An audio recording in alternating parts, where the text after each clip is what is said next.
Oi, gente, tudo certo? Já ouviu falar em comando de seleção múltipla? Então continue assistindo esse vídeo e aprenda mais sobre esse recurso super importante.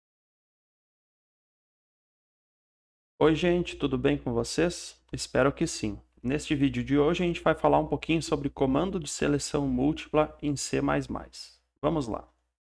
Começando então aqui com o comando de seleção múltipla, nós temos um diagrama aqui que permite exemplificar, né, do que se trata esse comando de seleção múltipla. Então, no vídeo anterior a gente conheceu o desvio condicional, né, que ele te oferece dois fluxos, né, duas direções, né. Então, tu faz um teste lógico, se for sim, ele toma um rumo, se for não, ele pode tomar outro rumo. Então, agora, né, com o comando de seleção múltipla, você pode criar uma estrutura aí de controle no seu algoritmo, em que, dada uma determinada condição, você pode estabelecer vários casos possíveis, né, de uma maneira bastante organizada. Então, você vai ter uma variável, por exemplo, e aí, com base no conteúdo dessa variável, você pode estabelecer, né, casos, algumas possibilidades. Então, é uma estrutura de comando, né, bem interessante para, por exemplo, interagir com menus, né, por exemplo. Então, vamos dar uma olhadinha aqui na estrutura desse comando. Então, o comando de seleção múltipla, né, é o nosso comando switch, certo? Então, dá uma olhadinha na tela ali, como é que a gente vai escrever, né? Switch, e entre parênteses, a variável que contém aquela informação, né, que você vai avaliar, certo? Então, switch, entre parênteses, a variável que tu vai considerar, e aí tu tens o escopo. Abre aqui e fecha lá embaixo. E aí, dentro do switch, você pode estabelecer vários cases, certo? A gente tem o case 1, case 2, case 3, tantos cases quantos você precisar, certo? Então, case variável seja igual a 1. Aí executa esse bloco de comandos aqui. Case variável seja igual a 2. Então, executa este outro bloco de comandos aqui. E aí você vai considerando lá os vários casos possíveis lá que você tenha que tratar. E se aquela variável não for não for contemplada por nenhum dos casos que você preveu, né? Ela vai cair então em default, certo? Então ela cai em default e executa esse bloco de comandos aqui que tu definir aqui embaixo. Beleza? Um detalhe importante, né, então, é que o comando switch, ele vai ter a possibilidade, né, de você pré-estabelecer vários casos. Aí o comando default aqui para situações em que nenhum caso foi contemplado, então ele vai cair no default, mas dentro do escopo de cada um dos cases e também do default, você vai ter que encerrar com o comando break, certo? Para quê?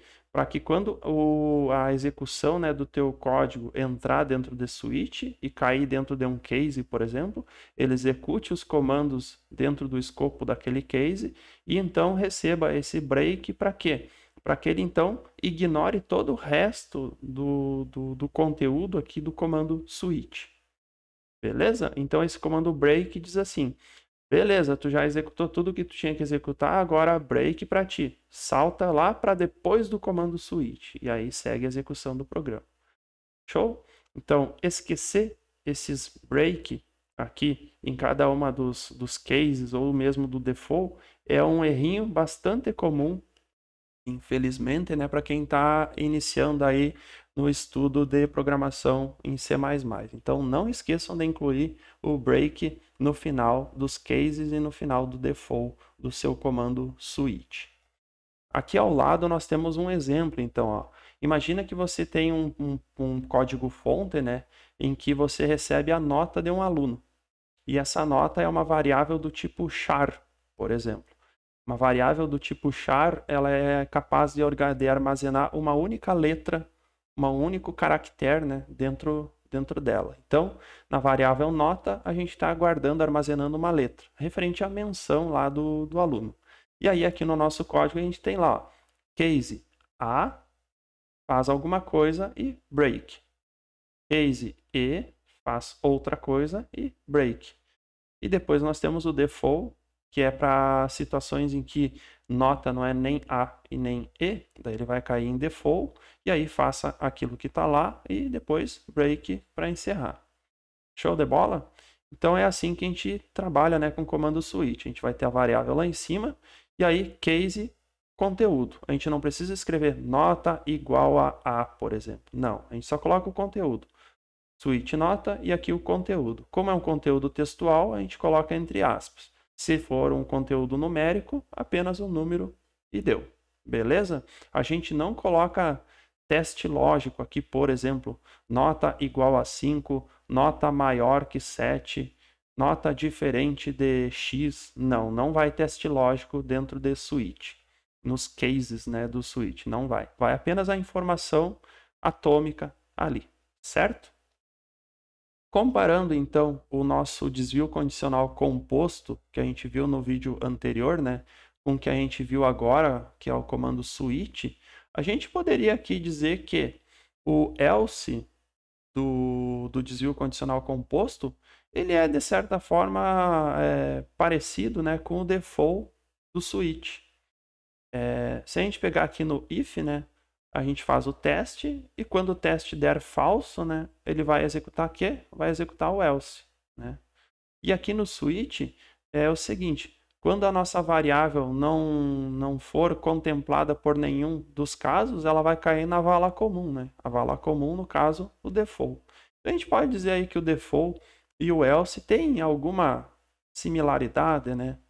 Mesmo que de segundo grau, terceiro grau, enésimo grau, né? Mas tem alguma semelhança, tá bom? E se essa reflexão aqui ajudou você a associar um com o outro e ajudou a memorizar, né? Reforçar, né, a estrutura aqui do desvio condicional composto e também a estrutura do comando de seleção múltipla, né, no caso switch, melhor ainda. Vamos indentar? Então aqui ao lado, ó, eu tenho um algoritmo que está todo escritinho aí, alinhado à esquerda, né, sem se preocupar com indentação alguma. Então perceba que fica bastante complicado de compreender esse código aqui num primeiro momento. Então evitemos esse tipo de situação e vamos tentar fazer o seguinte, ó.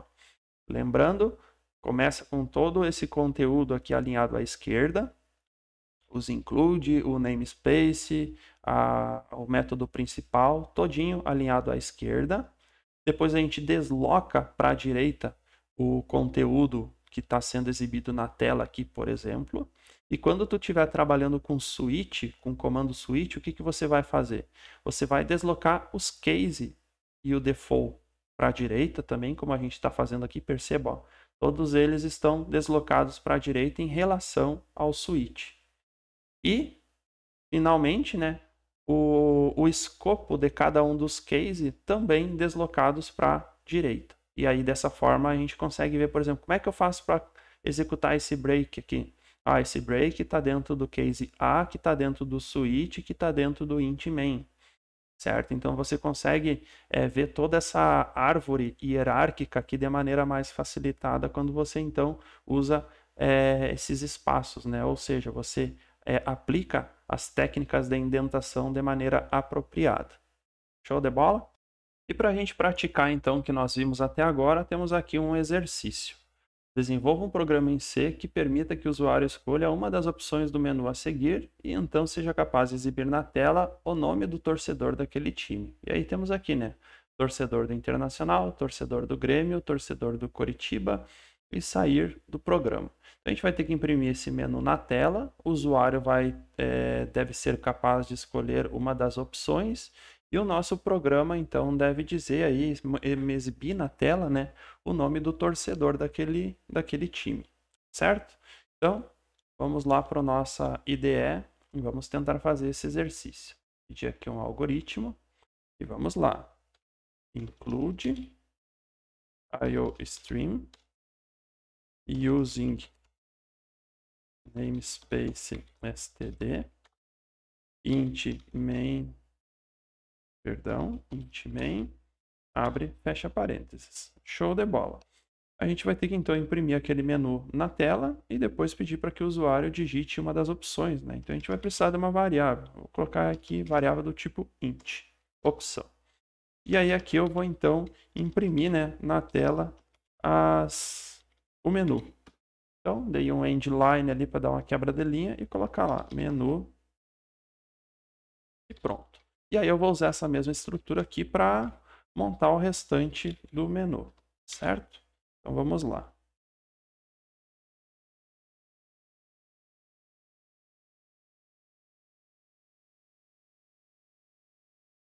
Certo, já terminei aqui de montar o menu, né, de exibir o menu na tela, e agora a gente vai ler o que o usuário vai digitar. Como é uma variável do tipo inteiro, então vou dar cin e vou redirecionar para dentro da variável opção.